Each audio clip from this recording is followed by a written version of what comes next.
కొత్త ration card మంజూరు ప్రక్రియ ఆగినట్టేనా అంటే అవుననే సమాధానమే వస్తోంది. రేషన్ కార్డుల జారీ నిరంతర ప్రక్రియ అంటూ ప్రభుత్వం ప్రకటించినప్పటికీ మహానగర పరిధిలో కేవలం దరఖాస్తులను స్వీకరిస్తున్నప్పటికీ వాటిని పరిశీలించి కార్డుల మంజూరు మాత్రం తాత్కాలికంగా పెండింగ్లో వేసినట్లు కనిపిస్తోంది. ఫలితంగా లక్షలాది మంది అర్హులైన పేద ప్రజలు రేషన్ బియ్యంతో పాటు ప్రభుత్వ సంక్షేమ పథకాలకు దూరమవుతున్నారు. ప్రతిరోజు వందలాది కుటుంబాలు పౌర సరఫరాల శాఖ వెబ్సైట్లో మీ సేవా కేంద్రాల ద్వారా దరఖాస్తులు చేసుకుంటున్నాయి. దరఖాస్తులు మాత్రం లాగిన్లకు పరిమితం అవుతున్నాయే తప్ప క్షేత్రస్థాయి పరిశీలనకు మాత్రం మోక్షం లభించడం లేదు.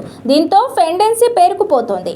మీ సేవా కేంద్రాల ద్వారా ఆన్లైన్లో దరఖాస్తు చేసుకున్న పేదలు వాటి హార్డ్ కాపీలను పౌర సరఫరాల విభాగం సర్కిల్ ఆఫీసులో సమర్పించి ఆ తర్వాత దరఖాస్తు స్థితి తెలుసుకోవడానికి కాళ్ళరిగేలా తిరుగుతున్నారు.